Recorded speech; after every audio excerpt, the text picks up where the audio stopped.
Bonjour à vous mes très chers amis, bienvenue sur la chaîne Fatmir Football. On va parler encore et toujours, bien sûr, de foot féminin. Aïe aïe aïe. Alors j'ai été vraiment gâté en milieu de semaine par ces matchs de Ligue des Champions. D'ailleurs, tous ceux qui remettent en cause le foot pratiqué par les femmes, allez voir ces matchs, bon sang. Vous avez vu le but de Caroline Ware? Vous avez vu ce but? Dites-moi si c'est pas du haut niveau et si ça vous procure pas des sensations incroyables. Vous avez vu le but de Maïka Amano, la joueuse de Chelsea? Mais Memphis Depay sort de ce corps, bon sang. Non mais sincèrement, ceux qui remettent en cause, encore une fois, le foot pratiqué par les femmes, mais dépêchez-vous d'aller découvrir le foot féminin. C'est vraiment incroyable, ça a été du poulet, du caviar, du bonbon, tout ce que vous voulez, c'était du sucre à bouffer sans modération. Et je me suis vraiment régalé tout au long de la semaine. J'essaye de vous transmettre ça sur la chaîne. J'espère que j'y arrive. Je continuerai de toute façon à défendre le foot féminin corps et âme, si je puis dire, jusqu'à à ce qu'elles aient cette visibilité, cette possibilité d'être au même niveau que les hommes, parce qu'elles le valent bien, ces filles. Parce qu'elles le valent bien. Bienvenue encore une fois sur la chaîne. On va parler aujourd'hui de ce qui s'est passé ce week-end avec la 5e journée de Première Ligue Arkema. Et notamment, on va commencer par le match, le choc de cette 5e journée entre le PFC qui recevait à la maison, enfin dans la région parisienne plutôt, au stade Charletti, pour changer. Et ça a été vraiment une très bonne décision. L'OL, dans un match vraiment qui compte pour le classement, hein, puisque les deux équipes sont au coude à coude, je crois avec le même nombre de points, il me semble-t-il, oui, le même nombre de points avant ce match-là. Et le moins que l'on puisse dire, c'est que ça a été un match très très heurté. Beaucoup de duels, notamment en première mi-temps, où le PFC s'en est pas laissé compter face à l'ogre lyonnais. Bien au contraire, le PFC, je pense, avait quand même une carte à jouer après son élimination quand même incroyable dans des proportions énormes, où ils se sont fait balayer par Man City 8-0 sur l'ensemble des deux matchs. C'était une façon aussi au PFC, au travers de ce match, de dire on veut être une grande équipe, on sait ce qu'on doit faire pour être à la hauteur de grandes équipes. Alors on s'est loupé certes face à Man City, mais on va faire ce qu'il faut contre l'OL. Et on avait un OL face à cette envie du PFC, on avait un OL émoussé, je trouve.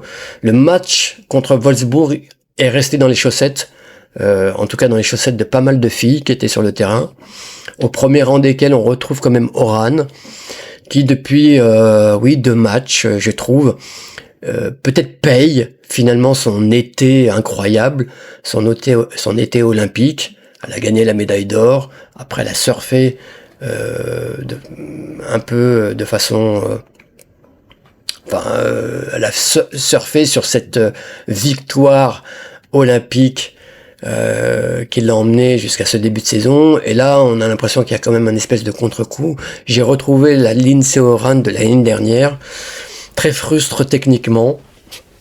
Alors, elle l'année dernière, puisque je mets le doigt là-dessus, c'était la joueuse sur laquelle Sonia Bonpastor comptait le plus, en milieu de terrain, en tout cas. C'est par elle que passait le jeu de l'OL. Et du coup, l'année dernière, on était loin de contrôler le match. Lindsey Horan, c'est une joueuse qui est vraiment très intéressante, mais sur qui ne doit pas reposer le jeu, bien évidemment, d'une équipe.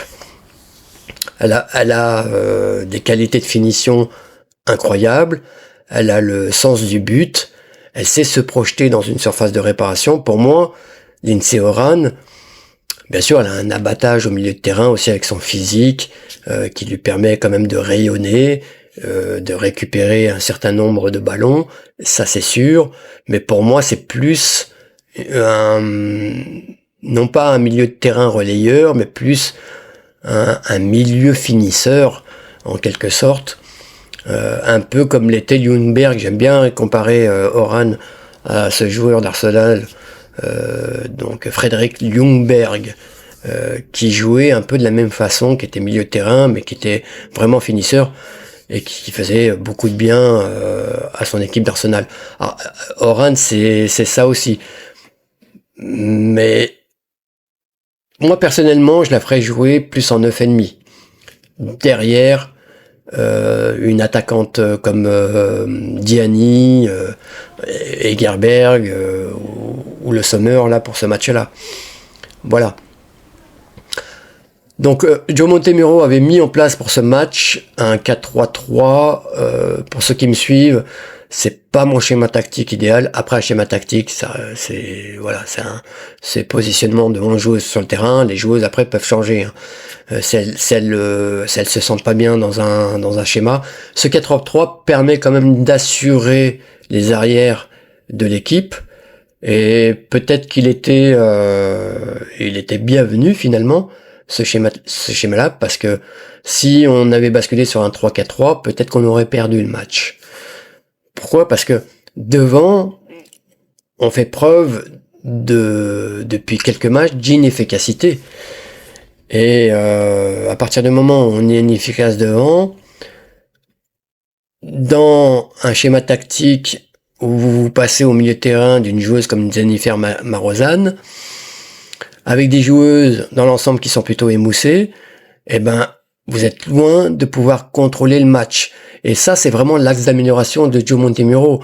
Parce que, pour moi, Joe Montemurro, c'est un entraîneur qui souhaite avoir le ballon, qui souhaite posséder le ballon.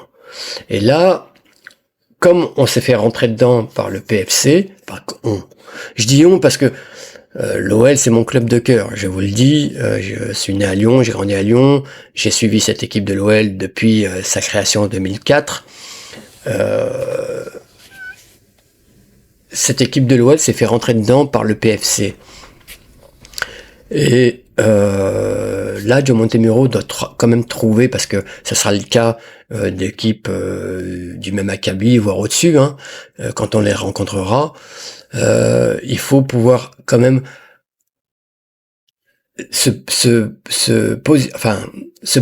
s'appuyer, j'y arrive, s'appuyer sur une technique parfaite des joueuses pour pouvoir, et sur une patience aussi dont on n'a pas fait preuve dans ce match, donc la patience, la technique pour assurer le contrôle du match et attendre le bon moment pour piquer. Donc ça, c'est vraiment très important. Je parle toujours de la tactique du serpent de Gérard Rouillet, mais c'est un peu ça. Il faut savoir garder le ballon, faire tourner, fatiguer l'adversaire en face. Donc ça demande de la patience, ça demande de la technique. Et j'espérais que Joe Montemurro irait dans ce sens-là. Force est de constater que là, on revient sur des défauts qu'on avait l'année dernière sous Sonia Bonpastor, où l'équipe jouait de façon heurtée, avec certaines fulgurances dans le match, mais on était très très loin de contrôler les matchs. Très très loin. Donc ça me fait peur pour l'avenir. J'espère que Joe Montemurro va reprendre la main, va jouer la carte de l'audace, basculer sur ce 3-4-3 malgré tout, qui permette aux joueuses de se débrider, et on repartira comme ça de l'avant. Il faut quand même féliciter aussi le PFC, qui a joué crânement donc sa chance, qui a très très bien défendu, qui a fait plus que ça en première mi-temps, hein, a joué les yeux dans les yeux avec l'OL, a eu des occasions en plus de marquer, voilà, avec une Clara Matteo qui a été très dangereuse en première mi-temps, notamment. C'est vrai qu'en deuxième mi-temps, on n'a plus vu le PFC qui a laissé le ballon à l'OL, qui était monté un peu plus en puissance aussi. mais qui a très très bien défendu, avec la gardienne nigériane sur laquelle j'ai tapé à juste titre lors des 2 matchs de Ligue des Champions contre le Manchester City, qui avait fait des erreurs incroyables, mais là, qui a quand même eu des parades salvatrices pour l'équipe. Je pense notamment à cette occasion de Tabitha Chawinga sur un magnifique tir. Et là, il y a une parade incroyable de la Nigériane. Donc, il faut rendre à César ce qui lui appartient. Voilà, donc le PFC a vraiment très bien défendu dans ce match. Et ce 0-0, finalement, alors fait, je pense, énormément plaisir au PFC, qui n'avait pas fait de 0-0 depuis au moins 12-13 ans, je dirais facilement, depuis 2011, me semble-t-il. Donc c'est quand même en soi un exploit face à cette équipe de l'OL qui laisse très très peu de points en route, généralement, dans son championnat. Ce résultat arrange bien évidemment l'autre club parisien, le PSG, qui s'empare du coup seul de la tête du classement. Donc je vous mettrai également en fin de vidéo le classement. Je vais vous mettre, donc avant de parler du PSG, le résultat ici, là, donc du match PFC-OL. Je vous l'ai dit, donc 0-0. Voilà. Les équipes sont dos à dos à la fin du match. Et donc le PSG qui fait la belle opération du week-end en gagnant contre Fleury. Donc 2-1. Le match a été aussi très difficile du côté du PSG, mais l'essentiel est là, avec ces 3 points qui tombent dans l'escarcelle parisienne. Donc qui permet au club quand même de glaner cette première place avant le choc, après la trêve internationale contre l'OL. Donc là ça va être un match très très très intéressant où l'OL sera sous pression finalement, hein, puisque je pense que l'OL, s'il ne gagne pas le match, courra derrière le PSG pendant un bon moment dans ce championnat. Alors Dieu merci, il y a les playoffs, donc l'OL peut se permettre d'avoir des faux pas, hein, ça c'est pas un souci. Le PSG aussi, le PFC aussi, puisque on prend les 6 clubs, enfin les 6 premiers clubs du classement pour les reverser en playoffs. Donc il y a quand même de la marge pour l'OL. Mais il n'empêche, en termes d'image, ça la fout un peu mal quand même que l'OL se retrouve derrière le PSG, voire le PFC. Donc le PSG qui est soulagé d'avoir gagné parce qu'ils ont quand même traversé une semaine plus que trouble au niveau médiatique, où visiblement le vestiaire serait miné par des guerres d'ego. Notamment entre les figures parisiennes que sont Marie Catoto et Grace Gayoro.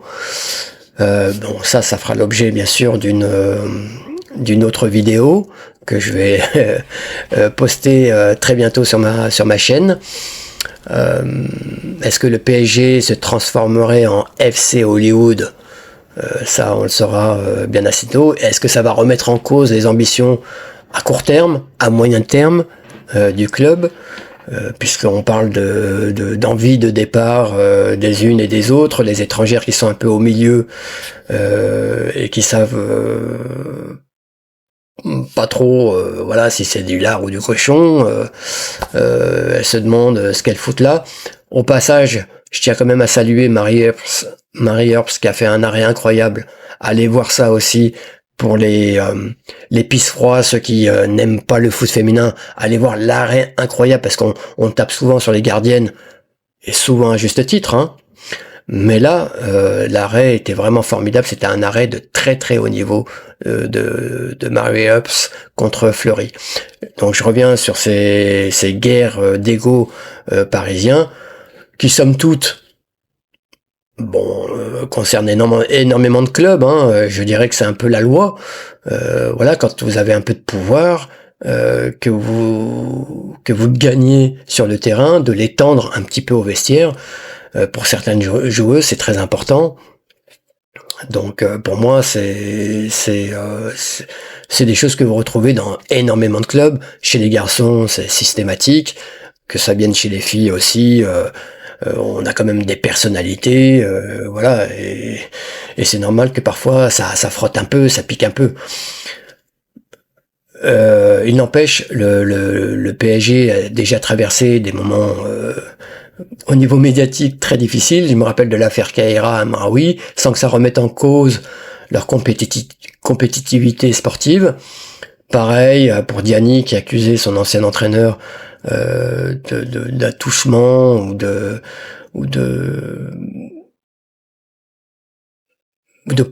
comment dire, de perversion sexuelle. Donc on peut dire que le club parisien est coutumier du fait, sans que ça remette en cause leurs ambitions sportives. Voilà. Donc je vais vous remercier quand même, vous tous, de me suivre. Merci pour ceux qui passent par là, de regarder la vidéo, de la commenter, de la liker, de la disliker. Mettez un commentaire s'il vous plaît, faites quelque chose. Ce sera une toute petite action à faire de votre côté, mais soyez-en sûrs, une énorme action militante pour le foot féminin. Et je vais remercier aussi infiniment mes abonnés.